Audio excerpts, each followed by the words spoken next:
क्योंकि शिक्षा माफिया इतना पूरे देश में फैले हुए हैं कि वो मुझे बहुत भरोसा नहीं है कि ये सरकार उनके चंगुल से निकल पाएगी। नमस्कार, मैं सुभाष कुमार और आप देख रहे हैं न्यूज़ 22 हिंदुस्तान। फिलहाल अभी हमारे साथ बातचीत के लिए मौजूद हैं माननीय चंदौली के सांसद वीरेंद्र सिंह जी। चूंकि संसद सत्र समाप्त हो चुका है, बहुत सारी मुद्दा है जनता की, उन पे हम लगातार सवाल करेंगे, 2-4 सवाल।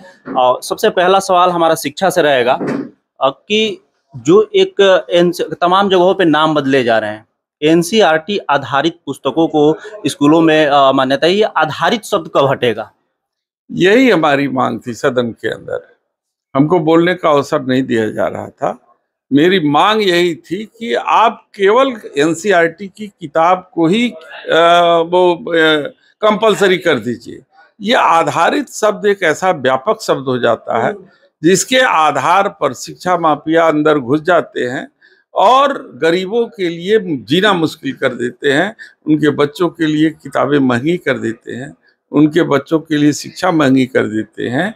और जो है कि जो किताबें 30 रुपये 40 रुपये में मिलती हैं वो 300-400 रुपये में खरीदने में गरीब जो है मजबूर हो जाता है। तो मेरी मांग है कि सरकार जो है ये आधारित शब्द हटाए, जो है एनसीईआरटी की किताब है उसी को कंपलसरी करे और भारी मात्रा में छपवा करके लोगों में वितरित कराए।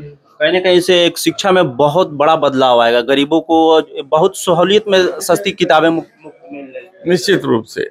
लेकिन सरकार जब बोलने दे, करने दे, कहे तो, क्योंकि शिक्षा माफिया इतना पूरे देश में फैले हुए हैं कि वो मुझे बहुत भरोसा नहीं है कि ये सरकार उनके चंगुल से निकल पाएगी। समाज में एक नया वो आ गया है कि बहुत सट्टेबाजी बढ़ गई है, डिजिटल क्राइम कहीं ना कहीं जो लोगों के साथ फ्रॉड हो जा रही है, लगातार बढ़ती जा रही है समाज में। आखिर सरकार इस पे क्यों नहीं कोई ठोस कदम उठा रही है ताकि इसको रोका जा सके? मैंने तो ये सवाल सदन में भी उठाया था कि सरकार चांद पे जाने की बात कहती है, बड़े बड़े दावे करती है, लेकिन डिजिटल जो क्राइम हो रहा है उसको नहीं संभाल पा रही।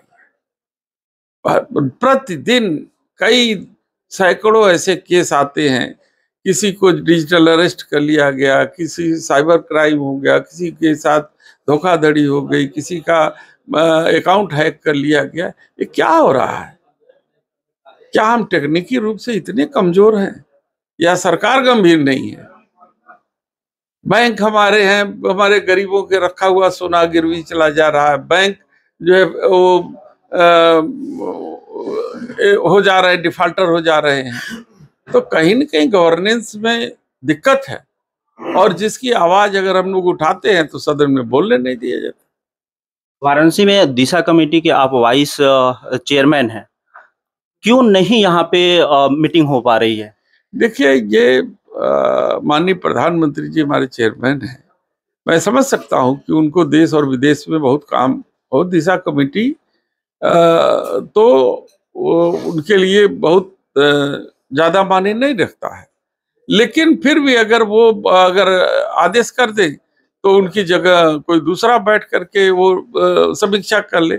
सरकार के कार्यों की ही तो समीक्षा करनी है, प्रचार प्रसार तो सरकार के ही कार्यों को होना है और सही आदमी तक केंद्रीय योजनाओं का लाभ पहुंचे, और ये उनकी भी मंशा है और विपक्ष में बैठे हुए सांसद की भी मंशा है। वक्फ संशोधन बिल जो कि अब राष्ट्रपति जी की भी उस पे मुहर लग चुका है, इस पे आम जनता को आप क्या कहना चाहेंगे? भाई ये देखिए, सरकार की नीयत ठीक नहीं है। सरकार एक हिडन एजेंडे के तहत काम कर रही है। बहुत सी ऐसी बातें हैं जो आपत्तिजनक है, जिसका विरोध हम लोगों ने किया, इसके बावजूद उन्होंने पास करा लिया है और देखते हैं कि किस तरीके से इम्प्लीमेंट करते हैं। बहुत बहुत धन्यवाद। मैं जनता से भी कहना चाहूँगा कि आपके भी अगर कोई प्रश्न है तो आप कमेंट के माध्यम से हम तक पहुँचा सकते हैं। तब तक के लिए नमस्कार।